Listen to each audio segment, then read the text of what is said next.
반갑습니다. 양주까지 와서 훌륭한 양주 목사님의 소개를 받고 집회를 시작하게 됐네요. 예배당이 참 멋집니다. 저희도 그래서 이제 예배당이 이제 필요한 시점이 되어서 이렇게 여기저기 이렇게 보러 다니는 그런 와중에 있는데 그 와중에 또 이렇게 와 보니까 눈만 높아져가지고 얼마나 안 되는지 양해도 안 찰 것 같은데 제가 이제 한국에 와서 교회를 개척한 지가 4월 달에 시작했으니까 4, 5, 6, 7, 8, 9, 10, 7개월 됐네요. 7개월 됐는데 참 그 한국에서의 7개월이 굉장히 저한테는 정말 그 많은 것을 경험하게 해주고 많은 것을 배우게 해준 그런 시간들이었습니다. 저는 그 미국에 가서 거의 한 20년간 있다가 거기서 공부하고 목회하고 그러다가 이제 한국에 들어와 보니까 굉장히 많이 달라져 있어요. 한국이. 그리고 무엇보다 많이 달라져 있는 게 이 기독교 신앙관이 참 많이 달라져 있다는 것을 이렇게 인식을 할 만큼 이렇게 많이 달라져 있더라고요. 그래서 4일간 그런 부분에 대해서 어렵지 않게 목사님이 특별히 저에게 이제 부탁을 하셨어요. 어렵지 않게 꼭 하라고. 그래서 어렵지 않게 여러분과 함께 이렇게 이야기를 나눠보려고 합니다. 마지막 날에는 정말 유명한 그 소프라노 임세라 씨가 콘서트를 여기서 해주실 거고 또 저도 미국에서 온 우리 제자들 밴드 아이들과 함께 여기서 이제 콘서트를 할 겁니다. 그래서 그때는 좀 많이들 이렇게 데리고 오셔도 돼요.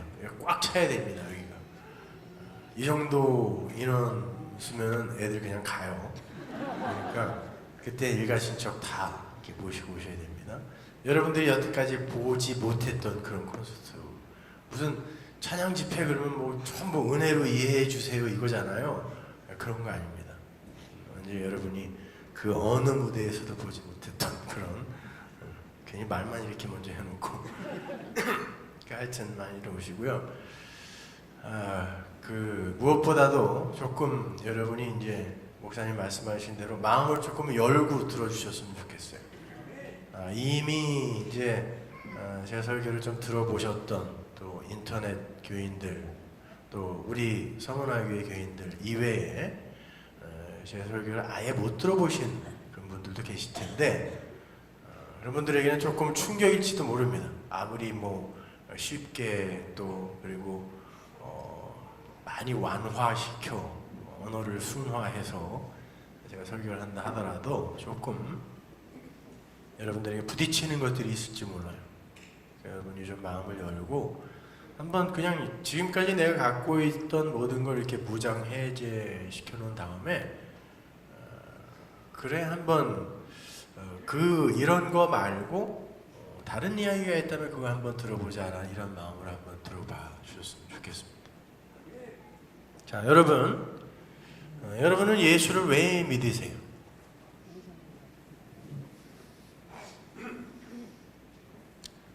절에 가서 부처의 이름을 부르면서 기도를 하거나 아니면 불경을 공부하면 구원이 없습니까? 당연히 없죠. 왜 이 대답을? 그런데 한번 잘 생각해 보세요. 불교인들이 추구하는 것과 또 이슬람교인들이 추구하는 것과 기독교인이라고 하는 사람들이 추구하는 것, 그게 뭐가 달라요? 자, 여러분 예수를 믿으면서 그냥 단순히 내가 잘 알지 못하는 어떤 초월자, 절대자에게 내가 원하는 것을 얻어내기 위해 이 세상 속에서 그게 어떤 모양의 어떤 것이든 간에 내가 원하는 것을 얻어내기 위해서 열심히 치성도 드리고 정성도 드리고 헌신도 해드리고 거기에 대한 그 반대급부로 내가 필요한 것을 얻어내는 게 기독교라면 그 안에는 천국도 들어가 있고 구원도 들어가 있겠죠. 자, 내가 원하는 것을 얻어내기 위해 내가 알지 못하는 이에게 내가 치성을 드리고 헌금도 하고 헌신도 하고 시간도 드리고 하는 것이 기독교라면 절에 가서 똑같이 내가 알지 못하는 어떤 힘센 초월적인 존재에게 불공도 드리고 치성 드리고 보시하고 이러면서 내가 필요한 것을 얻어내는 그 사람들과 우리가 뭐가 다르냐는 거죠. 오늘도 교회에는 내일 모레 이제 수능 시험을 보는데 저는 그걸 조금 아까 목사님한테 들어서 알았어요. 수능 시험을 본다고 하는데 그 수능 시험에 합격하게 해달라고 기도하는 수많은 어머니들이 예배당을 채우고 있고 절에는 똑같이 내일 모레 있는 수능 시험에서 우리 아이가 훌륭한 점수를 받게 해달라고 열심히 뭐 10,000배, 3,000배를 하는 어머니들이 가득 차 있어요. 그들이 추구하는 것, 목적하는 것 똑같고 그들이 열심히 기도하는 모습 똑같고 부르는 이름만 달라요. 그렇다면 꼭 교회에 나가서 예배를 드려야 천국 갑니까? 아멘. 여러분, 신앙생활이라는 건 굉장히 중요해요. 우리의 영원한 생명이 걸려있는 것이니만큼 이거보다 중요한 건 없습니다. 그런데 그걸 확실히 알지 못하고 그냥 무조건 지성이면 감천이다 라는 식으로 치성만 드리는 수준에 멈춰 있으면 다른 종교인들과 기독교인은 조금도 다를 바가 없어요. 그냥 그들은 다 묶어서 종교인이라고 부르면 돼요. 종교인. 그럼 적어도 기독교인, 그리스도인들은 다른 종교인들과 뭔가 달라야 되는 거 아닙니까? 우리는 왜 예수를 믿어야 하며 그분은 도대체 누구이며 그분이 우리에게 허락한 구원은 무엇인가에 대해서 여러분은 분명히 알고 달리셔야 돼요. 그런데 엉뚱한 대로 달려버리면요 간 만큼 다시 돌아와야 되기 때문에 더 힘들어요. 근데 제가 보기엔 대한민국의 기독교 중에 많은 부분이 잘못된 목적지를 향해 놓고 그리로 달려가고 있는 것 같아요. 제가 이렇게 보기에 저는 이제 미국에서 왔으니까 멀리서 볼 수 있는 눈이 있잖아요. 이 가운데 있지 않았기 때문에 막상 들어와 보니까 성경에서요 죄라는 단어가 헬라어로 하마르티아라는 단어거든요. 그 단어가 뭐냐면 죄가 뭐냐면 성경이 말하는 죄가 뭐냐면 목적지를 잘못 정하고 거기에다 대놓고 계속 화살을 쏠 때 있죠. 그러면 정확히 쏴야 하는 그 관역을 벗어나는 거 아닙니까? 그래서 관역을 벗어나다라는 말이 하마르티아라는 말이에요. 그게 죄예요. 그러니까 열심을 부려요. 아주 최선을 다해서 내 몸까지 불살라. 고린도전서 13장에 나오는 것처럼. 그런데 목적지를 잘못 잡고 그쪽을 향하여 열심히 몸을 불살르면요 몸 불살라서 지옥 갑니다. 그러니까 여러분 예배당에 나와 앉아서 여기에서 남들이 다 하는 그런 종교의 행위를 열심히 한다고 해서 하나님은 나를 반드시 천국 보내줘야 돼 라고 생각하는 분이 계시다면 생각을 고쳐놓으셔야 돼요. 그런 건 기독교가 아니에요. 최근에 그 피에타라는 그런 영화가 칸 영화제에서 황금사자상인가 뭔가를 받았다고. 그래서 영화를 좋아했던 사람 중에 한 사람으로서 예의상 그걸 봐줬어요. 제가요. 저는 사실 그 감독님의 영화는 굉장히 이렇게 불쾌 기분이 불쾌해져서 잘 안 보는 사람 중에 하나인데, 보신 분들 아시겠지만 영화를 다 보고 나면은 뭔가 이렇게 유쾌하고 뭘 배웠다라는 막 이렇게 뿌듯함이 있어야 되는데 굉장히 불쾌해지는 영화들이 있어요. 근데 왜냐면 그분은 나름대로 초등학교 졸업한 분이거든요. 국졸 출신으로 사람들에게 뭔가 자기가 깨달은 걸 많이 교훈하고 싶은 열정이 있어요. 그건 제가 알아요. 그래서 영화마다 굉장한 많은 교훈을 집어넣으려고 하는 의도가 보여요, 보는 사람에게. 그런데 그게 너무 억지스럽게 교훈들을 집어넣어 놔가지고 나중에는 이렇게 꾸역꾸역 먹다가 체하는 느낌이에요. 그래서 잘 즐겨보지 않는데, 그 피에타라는 영화를 보고 나서도 역시 그런 비슷한 불쾌감을 느꼈어요. 보신 분은 아시겠지만 그래도 칸 영화제에서 최고의 상을 수상한 영화니까 우리가 관심은 좀 가져야 되는 거 아니에요? 한국인으로서. 그래서 봤는데, 사채업자 그 청년이 하나가 있어요. 근데 그 사람은 뭐 사채업자 그 주인도 아니고 하수인이에요. 성경에 나오는 말로 바꾸면 둘로스, 종이에요. 종. 어떤 큰 세력의 종. 근데 그 종이 그 주인의 빚을 받아내기 위해 사람들을 찾아가서, 채무자들을 찾아가서 그가 갚을 능력이 없으면 몸의 사지 중 어디를 하나 부수든지 절단을 시켜서 보험금을 타서 그 돈을 갚아줘. 악한 거죠. 극악무도한 거죠, 이건요. 근데 사실 여러분, 그건 극단적인 예지만 이 세상의 생존 논리가 그래요.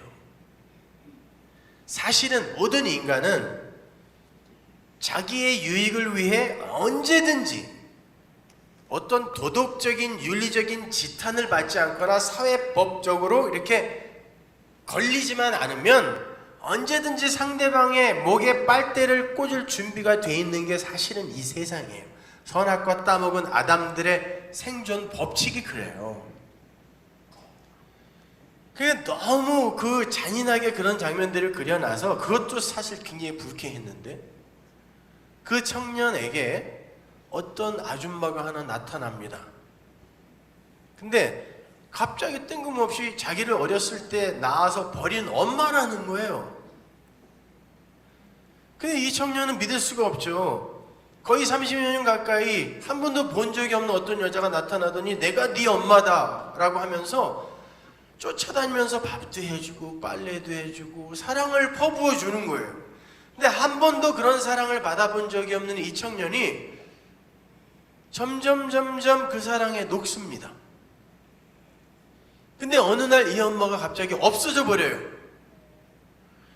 근데 이미 그 사랑의 맛을 들인 이 청년은 그 어머니가 필요해요. 그래서 그 어머니를 이제 찾아다닙니다.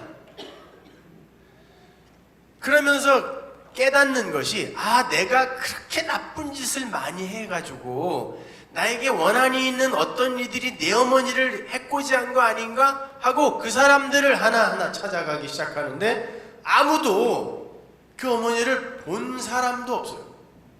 나중에 알고 보니까 이 어머니는 그 청년의 엄마가 아니라 이 청년 때문에 그 빚을 갚느라 자살을 해버린 어떤 장애인의 엄마예요.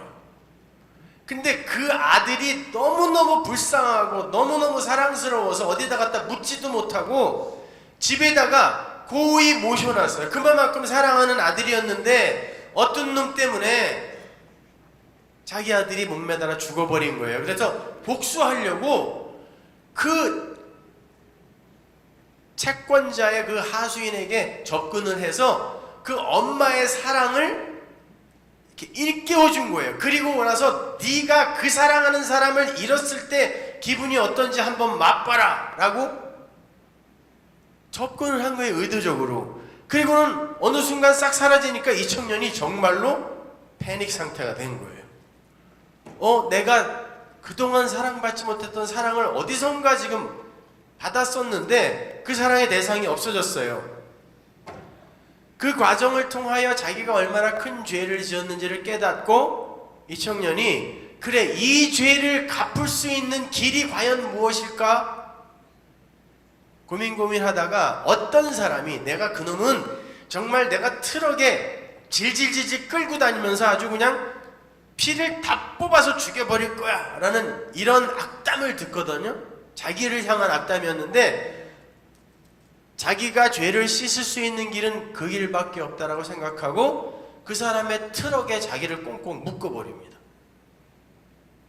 그리고는 그 트럭이 떠나자 이 사람은 피를 철철 흘리면서 죽어가는 거예요. 어떠세요, 여러분? 대단한 교훈이 있는 것 같죠? 감독은 뭔가 우리에게 큰 교훈을 심어주려고 하는 것 같아요. 그죠? 사랑이 무엇이고 죄는 무엇이며 너희들이 그것을 회개했을 때 진짜 그게 회개로 나타나려면 너희는 네가 저지른 그것처럼 너도 당해서 죽어야 돼 라는 걸 그 사람은 복음으로 들려주고 싶었던 거예요. 그래서 제목도 피에타, 십자가에서 매달려 죽은 그 예수를 번쩍 들어 아는 마리아의 그 동상 이름이 피에타란 말이에요. 근데 그 양반은 복음을 곡해하고 있는 겁니다. 그분의 영화의 모든 교훈이 전부 그렇게 인본주의적인 교훈으로 끝나요. 그래서 제가 불쾌한 거예요. 기독교인은요, 그런 인본주의적인 그러한 교훈에 감동해서는 안 되는 거예요. 여러분, 만약에 하나님께서 여러분의 죄를 그렇게 회개하라고 요구하신다면 이 중에 살아있을 수 있는 사람은 단 한 사람도 없습니다. 복음은 그렇게 내가 저지른 죄를 그대로 내 몸으로 갚아내는 게 아니에요. 심지어 내 목숨까지 바쳐가며 하나님 이 정도면 이거 회개라고 쳐주시겠습니까? 가 복음이 아니라니까요. 그건 피에타도 아니고 아무것도 아니에요. 하나님은 그래, 네가 그런 사람이라는 거 알았어? 그래서 내가 너에게 사랑을, 은혜를 쏟아부은 거야. 이거를 알으라고 하는 게 복음이거든요. 그래서 그걸 안 사람들이 하나님, 그런 하나님이라면 이제 나의 인생을 도화지로 사용하셔서 마음껏 당신의 뜻을 내 삶 속에 그려내십시오 라는 고백을 하는 자리로 가는 게 성도인 거예요.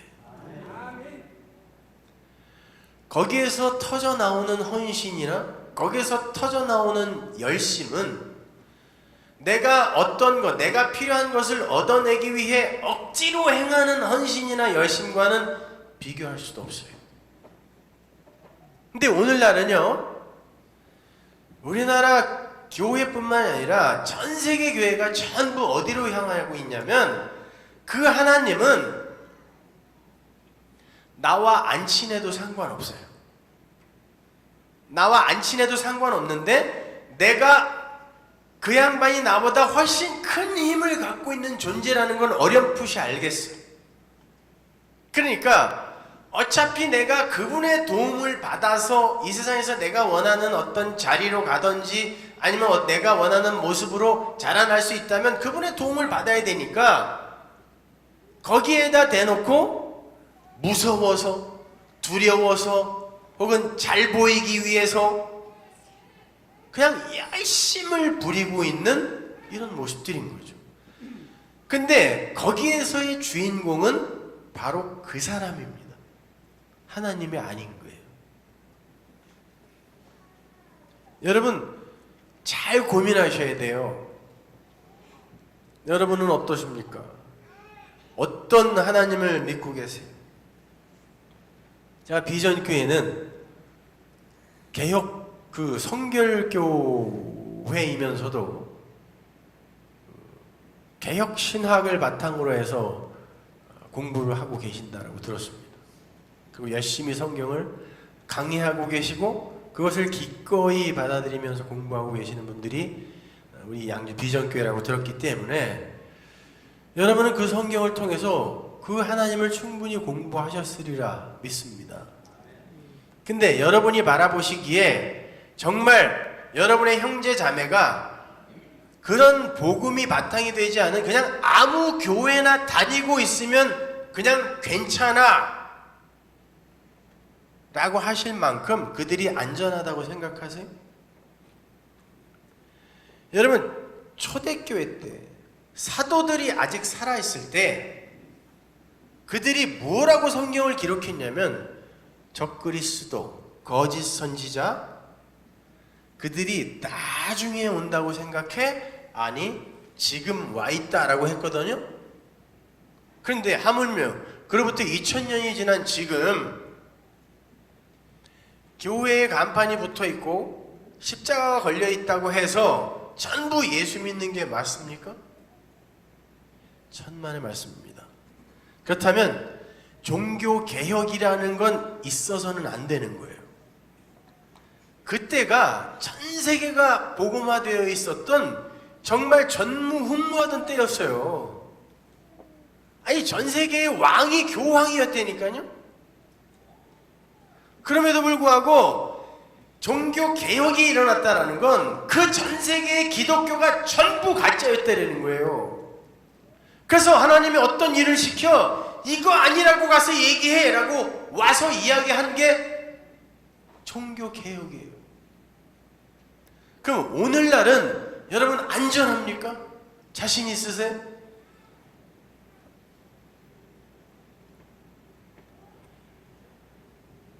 예전에 그 한국 불교의 세월굴이라는 그런 책에다가 그 휴암이라는 그런 스님이 그런 글을 썼어요. 이 복에 환장한 불교인들아라는 글이었어요. 이 복에 환장한 불교인들아. 상당히 자극적이죠. 한국의 불교인이 1300만이었던 때에 맞아 죽으려고 작정한 거예요. 이 복에 환장한 불교인들아. 그것도 사판승도 아닌 이판승이 불교 잡지에다가 써놓은 거예요. 이 복에 환장한 불교인들아, 너희들의 스승은 진리를 찾겠다고 왕궁의 왕자의 자리를 버리고, 고타마 시타르타가 왕자였잖아요. 왕자의 자리를 버리고 그 부귀영화 전부 다 버리고 고행과 고난을 감수하며 그 진리를 찾아 왕궁 밖으로 나왔는데, 너희는 그 스승의 이름을 부르기는 부르는데 어떻게 그 스승이 버리고 나온 것들을 그 스승의 이름으로 구하고 있니? 이 복에 환장한 불교인들아, 너희들이 스승이 구한 게 진짜 그거냐? 물었어요. 그러면서 뭐라고 글을 맺었냐면, 이 한국 불교를 좀먹고 있는 이 기복 사상은 복만 구하는 종교.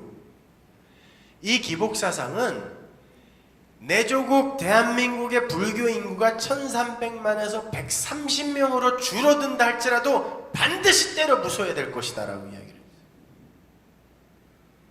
왜? 그건 불교도 아니고 아무것도 아니니까.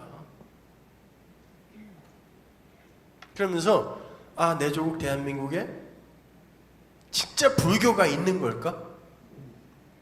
이렇게 이야기했다. 여러분 한번 그걸 우리한테 한번 적용을 해보자고요. 이 복에 환장한 기독교인들아, 기독교는 복을 받는 종교가 맞아요. 그런데 다른 종교인들이 추구하는 그 복은 아니에요. 성경이 말하는 복은, 이 복에 환장한 기독교인들아, 너희들을 구원하신 그 구세주, 너희들을 구원하기 위해 하늘 보좌를 버리고 인간의 육신을 입고 이 땅에 오셔서 온갖 순환과 고통을 다 당하시고 십자가에 매달려 죽으셨다. 그런데 너희는 그 십자가 걸어놓고 그 피가 뚝뚝 떨어지는 십자가 앞에서 도대체 무엇을 구하고 있는 거냐, 이 복에 환장한 기독교인들아.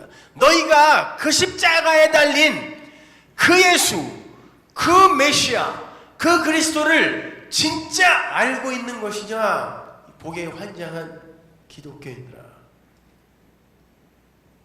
내 조국 대한민국의 불교 인구가 1000만이 넘는다고 하는데 다 필요 없고 100명만 남는다 할지라도 그 왜곡된 기복사상은 반드시 깨져야 한다. 누군가 이 외침을 외쳐야 할 때라고 생각하지 않으세요? 왜? 진짜 생명이 정말 중요한 거니까. 그까짓 거 온 세상을 다 얻는다 해도 오늘 밤 하나님이 너 불러가면 어떡할 거야 라고 하신 우리 주님의 말을 기억해 보시란 말이에요. 진짜 내가 원하는 거 열심히 특심이야. 그래서 하여튼 지성이면 감천이라고 지성을 열심히 들어서 다 얻어냈다고 쳐봐요. 다 얻어냈어요. 근데 하나님이 심판대 앞에서 근데 너는 이제 영원히 지옥에 가. 그러면 이 찰나에 불과한 이 인생 동안에 내가 누렸던 그것이 진짜 그 앞에서 가치 있을 거라고 생각하세요? 아니면 지금 그 생명에 관한 그 말씀 거기에 목숨 걸어야 되는 거예요. 다른 것이 아니라.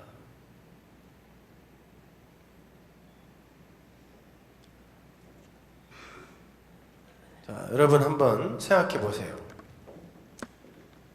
자, 시간이라는 게 있습니다. 이렇게 기독교의 역사관은 순환적 역사관이 아니라, 순환적 역사관이라는 것은 뭐 불교나 힌두교 이런 데에서 윤회를 이야기하죠. 태어났다 죽고 그 업보에 의해서 또 다른 것으로 태어났다 또 죽고 또 태어났다 죽고 이렇게 돌고 이 사람의 그 원인, 이 세상을 살아가면서 이 사람이 내놓은 열매라는 원인에 의해 다음 생애가 또 결정되고 또 결정되고 또 되는 게 이게 순환적 역사관이라고 그러고요. 직선적 역사관이라는 건 우리 기독교가 이야기하는 건데, 시간은 시작이라는 것이 있고 쭉 가다가 그냥 끝나는 점이 있는 거예요. 돌고 돌지 않아요. 여러분 다시 뭐 다음 생에 소로 태어나고 뭐 개로 태어나고 이런 거 없어요. 한 번 오면은 그냥 가는 겁니다. 이 직선적 역사관. 이 세상도 마찬가지예요. 언젠가 시작된 지점이 있죠. 성경은 이리를 태초에라 그래요. 태초. 히브리어로는 베레시트라고 그러고 헬라어로는 아르케라고 합니다. 아무튼 요 시작되는 시점이 있어요. 시작되는 시점이 있으면 직선적 역사관은 반드시 끝나는 점이 있습니다. 이 종말입니다. 이걸 너무 무슨 뭐 어네스트 앵글리의 휴거라는 책에 나온 것처럼 그렇게 막 무시무시하게 생각하시면 안 돼요. 이건 여러분의 인생에서 오는 거예요. 자, 태초가 있으면 종말이 있습니다. 그러면 시작이 있고 끝이 있으면 이 시작 전은 뭐고 이 시작 후는 뭐예요? 뭔가가 있어야 우리는 이제 이 시간 밖으로, 모든 인간이 다 이 시간 밖으로 숨이 끊어지는 순간 튕겨져 나가게 돼요. 그러면 여러분은 시간 밖으로 튕겨져 나가는 거거든요. 그러면 뭔가가 있어야 이리로 갈 거 아니에요. 우리가 이제 시간하고는 상관없는 존재가 되거든요. 시간이라는 게 뭐냐면 다른 거 없어요. 시간이라는 걸 우리가 1초, 1분, 뭐 1시간 이렇게 우리가 계산은 하지만 그거는 뭐 세슘 원자의 복사주기에다가 몇 억을 곱해갖고 야 요거를 1초로 하자라고 우리가 합의한 거지. 그것 자체가 시간은 아니에요. 그러면 시간이라는 게 뭐냐고요? 진짜 시간이 흐릅니까? 아니 정말 해가 이렇게 떴다가 지는 거예요? 아니면 내가 도는 거예요? 이 갈릴레이가 자다가 벌떡 일어날 일이네. 내가 도는 거죠. 에? 해가 떴다가 지는 게 아니라 지구가 도는 거 아닙니까? 내가 도는 거죠. 그러면 근데 우리는 그걸 시간으로 감지한다니까요. 해가 떴다가 지네, 시간이 흘렀네라고 한다고요. 근데 나 이외에 다른 건 가만히 있어요. 그런데 내가 도는 거예요. 시간이 간다는 건 여러분이 늙는 거예요. 여러분이 변화되는 거예요. 이걸 성경이 뭐라 그러냐면 썩어짐의 종노릇이라고 하는데, 여러분이 그 시간 안에 있게 되면은 우리는 반드시 그 시간 안에서 이 흐름을 타게 되고, 이 시간의 흐름 안에서 우리는 늙게 되고 결국 죽어요. 그래서 그거는 우리가 이게 호흡은 하고 있지만 이거는 생명이라고 하지 않고 사실은 목숨이라 그래요. 내가 들숨 날숨으로 살고 있지만 이 들숨을 딱 막아버리면 여러분은 몇 분 안에 그냥 죽습니다. 그런 존재를 그렇게 내 외부에서 나를 살리는 어떤 것들 있죠. 공기, 음식, 물 이런 거. 밖에서 안 들어오면 나 죽어요. 그죠? 그러면 그런 방식으로 살아있는 숨은 목숨이라 그래요. 푸시케 성경에서. 그러나 이거와 상관없이 밖에서 들어오든 말든 상관없이 나를 살리는 어떤 것이 내 안에 들어와 있을 때 이걸 생명이라고 하거든요. 근데 요한복음 1장에 보면 어디 안에만 생명이 있다 이렇게 말씀하세요. 성경이 어디 안에만 생명이 있다 그래요? 예수 안에만 생명이 있다 그러죠. 근데 다른 곳에선 예수 안에 뭐 있다 그래요? 진리 있다 그래요. 예수님이 내가 진리를 갖고 왔다 그래요. 아버지의 진리, 아버지의 말씀. 그러면 그 생명은 아버지의 말씀이네요. 여러분 안에 그 말씀이 진리로 들어있으면 여러분은 생명을 가진 거예요. 그를 이 밖에 있는 게 절단이 차단이 돼도 그 사람은 안에 생명이 있기 때문에 안 죽는다라는 의미에서 영생이라고 하거든요. 그는 겉이 아무리 늙고 쭈글쭈글해져도 그 안에 있는 생명이 영원한 것이기 때문에 그는 이 시간과 상관없는 자가 되는 거예요. 그가 천국을 사는 거예요. 사실은요. 그것을 우리는 말씀을 통하여 계속 확인받는 거거든요. 근데 우리는 고작 한다는 게 뭐냐면 요 시간이 우리에게 너희들 시간에 갇혀서 그렇게 영원한 생명과 상관없이 살면은 이렇게 늙다가 죽는 거야를 가르쳐 주기 위해 주름살도 주고 하얀 머리도 주고 이빨도 빠지고 이렇게 만드는데, 그걸 죽자사자 땡겨서 피고 물들이고 해받고 이러면서 나는 시간과 상관없이 살 거야 이렇게 발버둥 치는 거예요. 하나님이 우리를 이렇게 만든 건 이 삶을 통해, 이 인생을 통해 정말 너희들에게 가치 있는 게 무엇인지 배우고 와 라고 준 거라고요. 이걸 인위적인 어떤 힘을 동원하여 자꾸 땡기고 그러면 나중에 계속 땡기면 배꼽이 여기까지 올라올 수도 있어. 조심하셔야 돼요. 우리는 그런 거 하는 게 아니에요. 아, 진짜 아름다움, 진짜 기쁨, 진짜 생명이라는 건 그 위에 그거구나, 이걸 배우는 거거든요. 그래서 여러분이 밖에서 아무리 좋은 일이 있어도 여기 와서 함께 찬양하고 같은 진리, 같은 복음을, 같은 말씀을 나누고 있는 내 형제 자매들을 만나 그렇게 교제하고 예배할 때가 제일 행복하잖아요. 그래서 막 산 같은 데 올라와서 우리 수련회 같은 거 하면 거기서 내려오기 싫어가지고 말이죠. 그죠? 아닌가 보네 여기는. 그러잖아요. 우리 어디 수련회 같은 데 가면 저 아래를 또 내려가야 돼. 막 이런 그런 생각이 들잖아요. 그런 거를 문득문득 경험하게 해주시는 것이 그거예요. 아, 진짜 행복, 진짜 기쁨, 진짜 가치, 진짜 만족이 뭔지를 우리 하나님이 우리에게 가르쳐주고 싶은 거란 말이에요. 그럼 보세요. 자, 이 태초, 종말, 요 사이에 요걸 시간이라고 한다면 요 전에도 영원이고 시간과 관계없는 시간의 영역이라고 하자고요. 왜? 우리는 시간밖에 모르니까. 시간은 아니지만 이후에도 이제 영원밖에 없네요. 그죠? 그러면 요 시간이 태초라는 요 시작이 있고 나서 사람도 있고 짐승도 있고 뭐 풀, 나무 이런 물질이라는 게 생겼어요. 그러면 요 이전에는 이런 것이 없었던 거죠. 시간이 생기고 하나님이 이런 걸 창조하셨잖아요. 그러니까 요 전에는 뭐만 있어요? 그러면 삼위 하나님밖에 없어요. 이 태초가 있기 전에는. 그러면 이 종말 때 세상은 이제 완전히 소멸됩니다. 그러면 종말 이후에는 또 뭐만 있나요?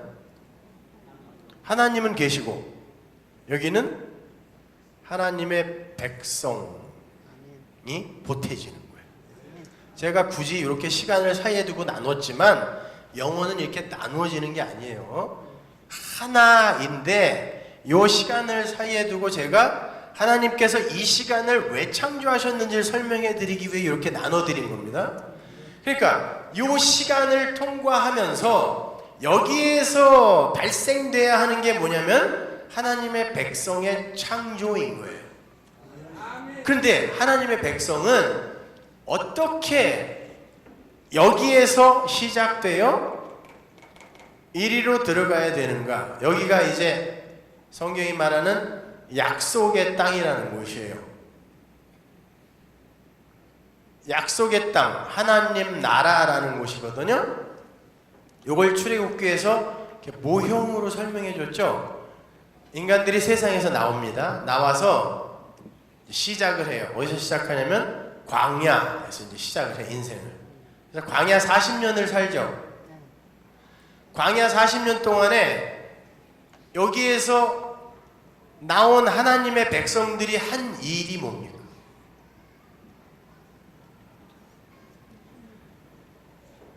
여러분 잘 생각하셔야 돼요. 이스라엘이 하나님께 택함을 받고 이스라엘은 그 육적 이스라엘 뭐 1944년인가 다시 세운 저 육적 이스라엘 말고 영적 이스라엘, 로마서에 나오죠. 이스라엘은 그 이스라엘 아니다 라고 이야기하면서 영적 이스라엘이라고 얘기하는데 그 이스라엘이 뭐냐면 하나님의 택함 받은 백성. 이스라엘이라는 이름 자체가 하나님과 함께 하나님이 이기게 해주신 자라는 의미예요. 그러니까 우리 하나님의 백성이 이스라엘이거든요. 그들이 여기에서 나와서 그 이스라엘이 이 광야에서 한 게 뭐예요? 60만 명이 나와서 60만 명이 다 죽은 거예요. 1세대가 전부 죽었죠. 이 사람들이 죄를 너무 많이 져갖고 여기서 다 죽이고 그나마 괜찮은 사람들만 추려서 일로 데리고 들어갔다 이런 말 하려고 하는 게 아니에요. 그러면은 그 피에타 영화의 그 줄거리가 맞아요. 하나님은 인과응보로 일하시는 분이니까 그렇게 따진다면 인간들이 행한 그 행함을 갖고 죽이기도 하고 살리기도 하고 상도 주고 벌도 주고 하는 그런 분이 되는 거니까. 근데 하나님은 민수기 넘버스라는 책에 보면 민수기에 보면 약속의 땅으로 들어가는 사람들의 인원수를 세는데 그 사람도 정확하게 60만 명입니다. 그런데 이들은 어디에서 난 자라 그래요? 광야에서 난 자다 그러죠. 그래서 2세대라고 그래요. 세 사람. 이게 무슨 말이냐면요, 여러분, 모든 인간은 날 때 뭘로 난다 그래요? 성경이 우리는 날 때부터 죄인이라 그러죠. 아담 안에서 죄인. 너무 억울하지 않아요? 뭘 했다고 내가. 그리고 우리 애기 엄마들 계시잖아요. 우리 애기들 태어나자마자, 저도 아들이 셋이나 있는데, 태어나자마자 그 애기들이 도대체 뭘 했다고 하나님은 이 애기 보고 죄인이라 그러냐고요. 근데 로마서에서 이야기해줘요. 야곱과 에서가 아직 태어나기도 전에, 그들이 뭐를 하기도 전에, 손가락 하나 까딱하기도 전에 하나님은 너는 죄인, 너는 의인 나눠놨다 그래요. 하나님은요. 그럼 보세요. 우리가 이 세상에 태어날 때 하나님이 이미 의인으로 택한 그들도 죄인으로 일단 와요. 왜? 전부 몸을 입고 오기 때문에 그래요. 이 몸을 입고 오기 때문에 다 죄인인데, 그 죄인들이 이 역사라는 인생을 살면서 뭐를 하냐면요, 그 죄밖에 지을 수 없는 육신을 하나님으로부터 도륙당하는 거예요. 광야 인생 동안에 하나님이 그들의 육체, 그들의 죄를 죽여가세요. 그리고는 이 광야에서는 뭐가 내렸죠? 만나가 내렸죠. 그건 하늘의 떡이라 그랬습니다. 하늘의 떡은 뭐라 그래요? 또 요한복음에서 말씀이다 그러죠. 여러분이, 하나님의 백성은 반드시 말씀이 떨어지는 곳으로 오게 되어 있어요. 그렇게 말씀이 떨어지는 교회에 와서 그 말씀으로 여기에서, 이 광야 인생 속에서 내가, 나는 하나님 앞에 뭘 내가 대단한 걸 해드리고 업적을 쌓아서 그분으로부터 구원을 받고 상을 받는 존재가 아니라, 하나님이 나에게 이 호흡, 생기를 불어넣으시고, 그리고 나에게 은혜와 사랑을 쏟아 부으셔서 그렇게 내가 하나님의 백성이 된 거구나 라고 말씀을 통하여 깨달으면 그를 말씀으로 거듭났다 그래요. 거듭났다라는 단어, 아노텐이라는 단어가 위로 나다라는 뜻이에요. 니고데모가 물어보잖아요. 거듭나야 돼. 그러니까 모태에 다시 들어갔다가 나와야 됩니까? 그 모태가 자궁이라는 뜻이에요. 어머니 자궁 속으로 다시 들어갔다 나와야 되는 거예요? 그랬을 때 주님이 뭐라 그러냐면, 아니, 그렇게 나면 또 아래에서 나는 거지. 위로 나라라는 건 위에서 나오는 위의 입, 말로, 하나님의 그 진리의 말씀으로 내가 깨달음을 얻어 다시 태어나는, 생명을 얻는 걸 거듭난다라고 하는 거예요. 원래 진의는 위로 난다는 뜻이에요. 그게요. 그러면 그게 이 광야에서 이루어지는 일이죠. 그러면 내가 위로 나면 내 죄만 지을 수밖에 없는, 그리고 마땅히 그 죄로 정죄받아 죽을 수밖에 없는 이 육신은 내가 위로 나는 순간 얘는 죽는 거죠. 두 개를 가질 수는 없으니까 그때에 이 육신이 지은 모든 죄는 내가 위로 말씀으로 거듭나는 순간 나에게서 삭제되는 거예요. 그걸 용서라고 해요. 하나님의 용서는 여러분이 저지른 몇 가지 죄, 도둑질, 폭행, 거짓말, 이런 거, 우리가 도덕과 윤리와 사회법으로 인간들이 합의해 놓은 그 몇 가지 그 죄, 그것 중에 몇 개를 용서해주고 없는 걸로 쳐주는 게 용서가 아니에요. 하나님의 용서는 그러한 죄와 아무 상관없는 자로 그냥 선언해버리는 걸 용서라 그래요. 여러분이 이 광야 인생 동안에 바로 그 일을 하는 거예요. 하나님의 말씀으로 나는 그렇게 은혜로 하나님에게 구원을 얻은 자구나. 그래서 나는 이렇게 찬송할 수밖에 없는 자구나. 이렇게 예배하는 게 기쁠 수밖에 없는 자구나를 깨달았을 때 그의 1세대, 시작한 1세대, 죄인으로 시작한 1세대는 여기서 죽고 여기에서 거듭난 새로운 피조물이 되어 약속의 땅으로 이렇게 들어가는 거란 말이에요. 그러면 여러분의 인생은 왜 존재하는 거예요? 지금 되게 궁금했죠? 아니 하나님이 창세 전에 에베소서 1장에 나와요. 창세 전에 나를 아들 삼으셨다 그래. 과거로 이야기한단 말이에요. 창세 전에 나를 그럼 구원했다면, 창세 전에 구원했다면 그냥 여기 놔두시지 여긴 뭐하러 보냈냔 말이에요. 창세 전에 나를 구원했다며요. 성경이 이야기한다니까 제가 이야기하는 게 아니라. 그러면 그냥 여길 놔두시던가 일로 그냥 바로 보내시면 되지 뭐하러 나를 일로 보내냐고요. 여기서 이 지긋지긋한 인생을 살게. 여기 연세 드신 우리 장로님들 권사님들 계시지만 사는 게 쉬우셨습니까?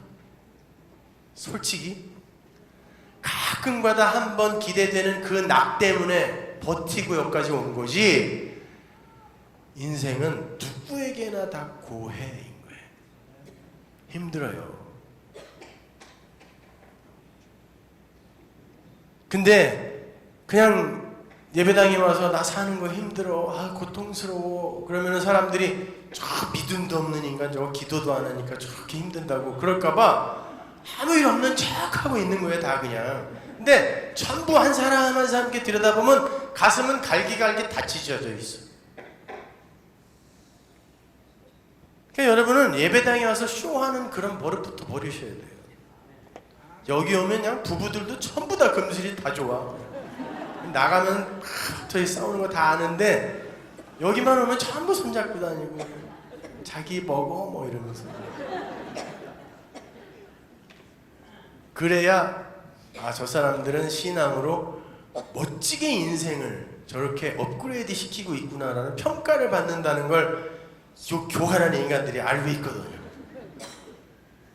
아니 힘들어요. 왜? 우리의 육이 죽는 과정 이 전체가 우리의 인생이기 때문에 쉽게 가는 사람 하나도 없어요.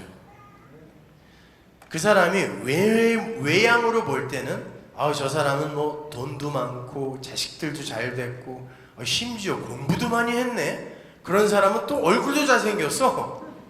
그런 거 보면 하나님 되게 불공평한 것 같죠.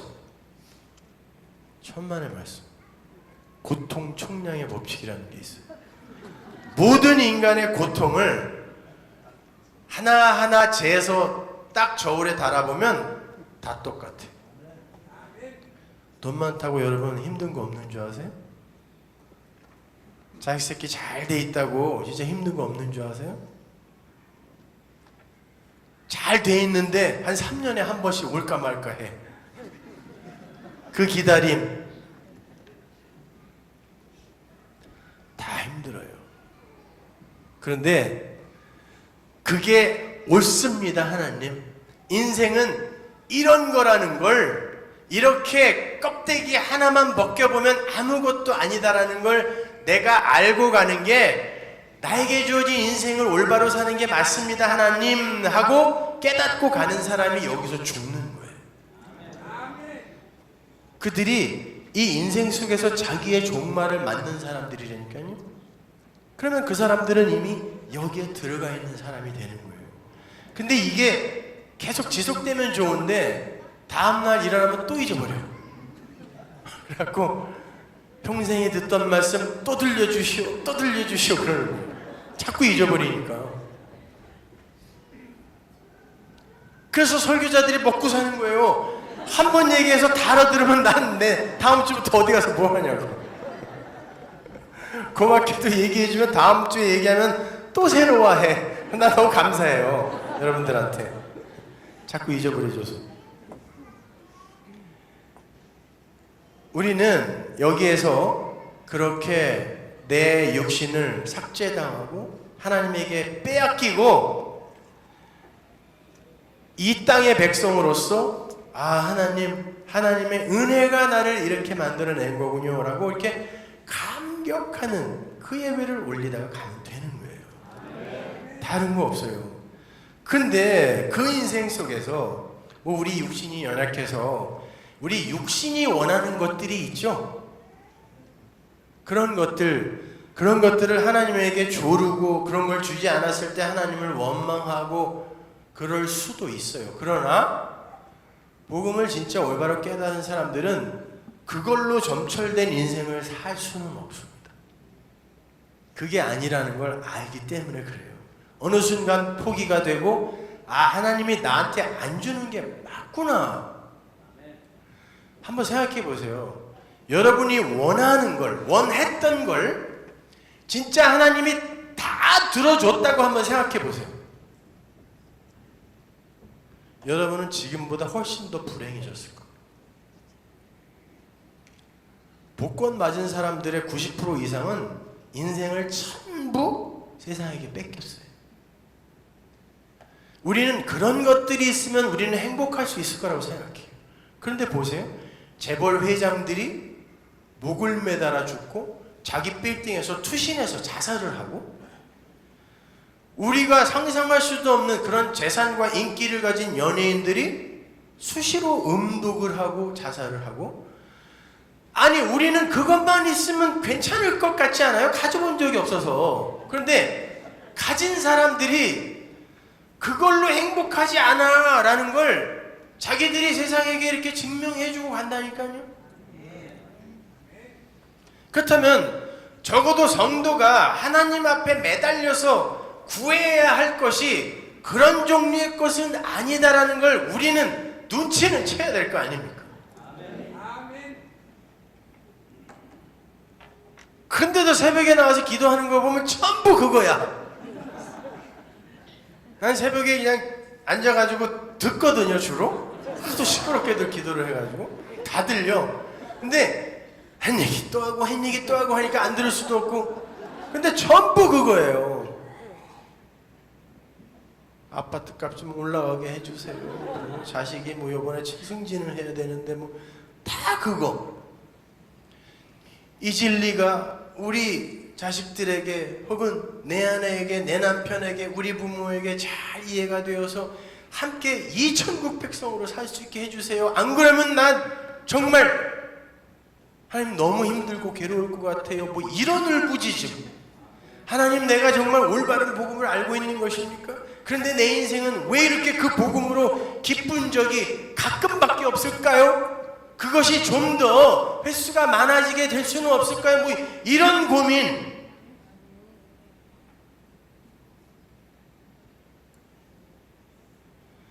복음을 하는 성도로서 세상 사람들에게 마저 지탄당하는 이런 삶을 사는 건 이거는 아니잖아요. 하나님 어떻게 이렇게 하나님의 영광을 가리는 삶을 살면서도 나는 그래도 괜찮다, 복음을 하니 괜찮다 이렇게 말할 수 있어요. 하나님 제발 이 삶을 정말 이 땅에서 완전하진 않지만 우리 하나님이 원하시는 방향으로 좀 바꿔주실 수는 없나요? 라는 이런 부르짖음.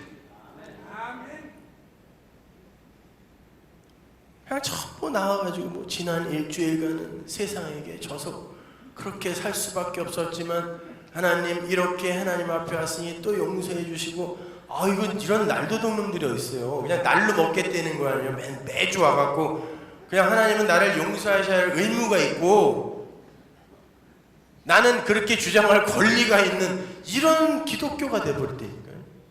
그러니까 세상 사람들도 우리를 조롱하는 거예요. 야 그런 하나님 니들이나 믿어라. 그게 니들이 믿는 하나님이라면 니들이나 믿어. 우리가 하나님의 이름을 모독시키는 거죠. 세상이 하나님의 이름을 모독하지 않습니다. 세상은 하나님에게 관심도 없어요. 근데 그 하나님의 이름을 부르는 자들 때문에 그 하나님의 이름이 모독을 당하는 거예요.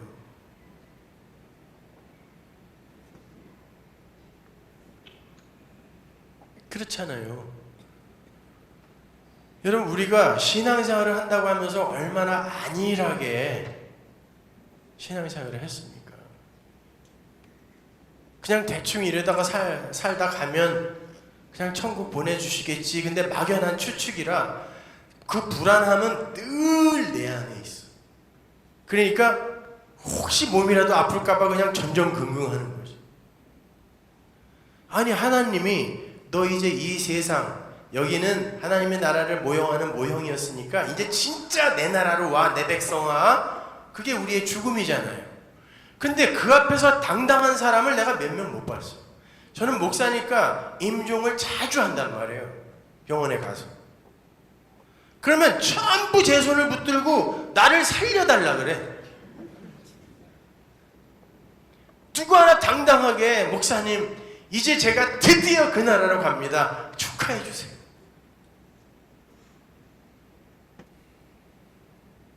이 날을 내가 얼마나 기다렸는지 아십니까? 이게 아니라 아니 내가 장로로 권사로 몇십 년 동안 교회를 13개를 개척하고 헌금을 한 게 얼마고 그런데 이까지 병 하나 안 고쳐줘서 나를 이렇게 처참하게 죽게 만들어요. 막 복수 이렇게 쳐갖고 말이죠. 하나님을 그렇게 원망하면서 가요. 그래서 심판대 앞에서 이제 곧 만났다고 쳐요. 그 하나님을.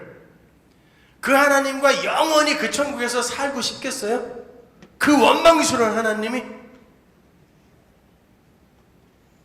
그러니까 그런 두려움에 의해 그냥 억지로 행위는 내놓는데 그 하나님하고는 하나도 안 친한 거예요.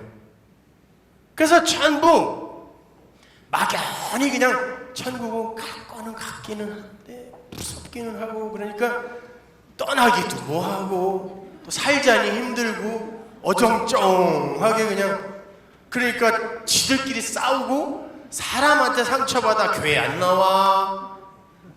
영원한 생명이 걸린 문제인데 그 인간이 무슨 상관이냐고요 나랑. 그 하나님이 내 신앙의 대상이지 그 인간이 내 영원한 생명을 책임져 주냐고요. 근데 교회 안에서 일어나는 다툼이나 싸움 보면 전부 그런 거예요. 그는 삐져서 안 와. 마치 애들이 무슨 나를 내 말을 안 들어줘 나 밥 안 먹어 이거랑 똑같은 거예요. 그럼 목사는 또 찾아가가지고 아휴 그래 그냥 한 번만 나와주세요 뭐 이래야 돼요. 생명의 말씀을 갖고 이게 생명입니다라고. 아니 돼지에게는 던지지 말라 그랬잖아요. 그 귀한 걸 갖고 던지는 이들이 그 사람들 쫓아다니면서 비유 맞추느라고 진짜 해야 하는 걸 못하고 있네. 그건 여러분들이 만들어버리는 거예요. 그건요. 그런 일이 없을 수도 없어요. 우린 육신을 갖고 있기 때문에 조그만 잡음 당연히 있지만 근데 그게 복음의 행로에 방해가 되면 안 되는 거예요. 진짜 중요한 게 있잖아요. 우리에게는 살아야죠. 여기만 기쁨이 있다며요. 근데 여기서는 그냥 열심히 의무 행하고 나가서 더 즐거워. 그 나가면은 전부 내가 그리스도인인 걸 아무에게도 알리지 말아라 이거. 다 이순신이야. 내가 예수 믿는다는 걸 아무에게도 알리지 말았다고. 아니 왜 그렇게 됐어요? 세상이 옛날에는 안 그랬어요. 옛날에는 어디 가서 저 목사입니다 이렇게 얘기하면 아 그러세요?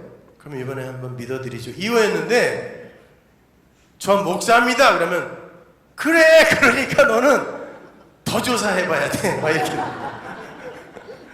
얼마나 목사들이 사고를 치고 다녔어. 어디 나가서 예수 믿는다 그러면 사람들이 욕할까봐 무서워서 얘기를 못 하겠어요. 그래서 나는 LA 있을 때 우리 교인들 보고 밖에 나가서 나 만나면 김씨라고 부르라고 그랬어. 목사님이라고 부르지 말고. 창피해가지고 말이에요. 어디 가게 가갖고 깍두기를 하나 더 달랠 때도 좀 점잖게 달래야 되잖아. 또 목사라는 걸 알면. 근데 사실은 그게 얼마나 영광스러운 것인지 우리는 알잖아요. 근데 왜 이게 이렇게 부끄러운 게 돼버렸냐고. 우리가 그렇게 만들었다니까.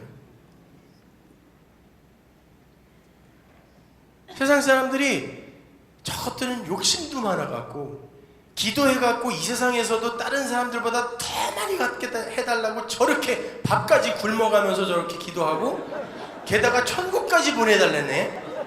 그러니까 안 얄밉겠어요 그 사람들이. 우리가 아니 세상 사람들이 원하는 건 그대로 다 달라 그러고, 그리고 천국까지 자기 거래. 그러니까 그러는 거예요 세상 사람들이. 그런데 니네나 가. 그럼 니네 가 있는데 거기 가봐야 곧 지옥 될 텐데 난 딴 데 갈게. 아니 10분 이해가 가죠. 엉뚱한 데 다 신경 쓰고 있어서 그래요. 뭐 정치에 신경 쓰고 앉아있고, 교회 안에서도 말이죠. 그냥 무슨 일, 행사, 프로그램 이런 데 정신이 팔려 있으니까 그런 거에 자기를 묶어버리는 거예요. 하나님의 말씀에 자기를 묶어야 되는데 그거 이외에는 우리가 살 길이 없어요 여러분.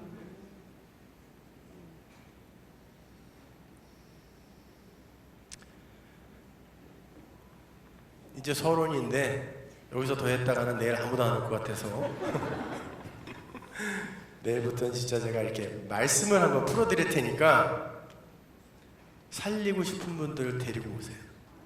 그래서 듣게 하시라니까요. 적어도 내가 교회에 한 발이라도 들여본 사람들이라면 그럼 도대체 우리가 무엇을 믿어야 하고 그동안 무엇을 믿어왔고 그 믿음의 내용은 무엇인가에 대해서 한번 들어보자 하고 여러분이 사랑하는 분들을 초청하시라. 그래서 그래봐야 저에게 유익되는 건 아무것도 없어요. 그냥 그 생명의 말씀을 한 사람이라도 더 들어서 그들이 그 생명으로 기뻐하고 살아나는 모습, 이걸 보고 싶은 게 복음을 가진 이들의, 그건 영적인 성정 아니겠습니까? 그러니까 여러분들도 정신 똑바로 차리셔야 되는 거예요. 살아야 되니까. 제가 보니까 이제 마지막 때는 왔어요. 세상은 이렇게 가면 안 돼요. 그리고 이렇게 기온까지도, 그리고 곤충이 뭐 사망하고 뭐 저 빙하가 녹고 하는 거 보니까 제정신이 아니에요. 이 자연까지도 지금. 근데 아무도 그게 하나님의 경고라고 생각하질 않아. 자연스럽게 받아들여요 또. 아니 아프리카 케냐에 눈이 오는데 신기하다 그러고 박수치고 있어요. 이건 무시무시한 일이거든요. 어떻게 아프리카 케냐에 눈이 오냐고요. 아니 어떻게 꿀벌의 반이 멸종을 했다는데 아무도 위기의식을 안 가져. 그럼 먹이사슬은 어떻게 파괴될 것이며 이제 우리는 어떻게 될 것인가. 우리의 운명은. 그러면 우리가 진짜 붙들어야 할 것은 무엇인가. 아니 바닷물이 딱 10m 떠서 60m만 들어와도 온 세상이 이렇게 발칵 뒤집히는데 그 쓰나미 하나 때문에 진짜 하나님께서 붙들고 계신 자연의 법칙을 한 10초만 확 놔버리면 여기는 그냥 한 번에 끝날 텐데, 그때 내가 붙들어야 될 건 무엇인가를 아무도 준비하고 있지 않으면서 어떻게 이렇게 그냥 자연스럽게 살아가고 있는지 모르겠다 이 말입니다. 오늘도 내 안위, 오늘도 내 기분, 오늘도 내 자존심, 오늘도 내 감정, 이것만 소중하고 가치 있다 여기면서 이렇게 살 수는 없는 노릇 아니겠습니까? 기독교의 본질을 잘 이해하세요 여러분. 기독교의 본질은 생명입니다. 말씀입니다. 진리입니다. 여기서 살아나셔야 돼요. 여기서 살기 위해선 여러분의 육신은 반드시 죽어야 됩니다. 육신의 생각, 육신의 정욕, 모든 것들, 그것을 말씀이 해낸단 말이에요. 그래서 말씀을 검이라고 하는 거예요. 좌우의 양날선 검, 그걸로 한번 쑤시면 죽는 거예요. 근데 그걸 안 받으려고 그래. 싹싹 잘 두피해야죠. 그러한 진지함을 갖고 4일 동안 함께 해보자는 말입니다. 기도하겠습니다. 하나님 은혜를 감사합니다. 아버지 하나님, 하나님이 뜻이 있으셔서 우리들을 이렇게 만나게 하셨고 이렇게 집회를 열게 해주셨습니다. 하나님, 진짜 하나님께서 우리에게 이 인생과 역사를 허락하신 이유가 무엇인지를 정확히 깨닫고 파악하게 하시고 이 땅에서 하나님을 향한 진짜 찬송, 진짜 예배, 진짜 영광 돌리는 그 삶 살 수 있게 도와주옵소서. 예수님의 이름으로 기도합니다.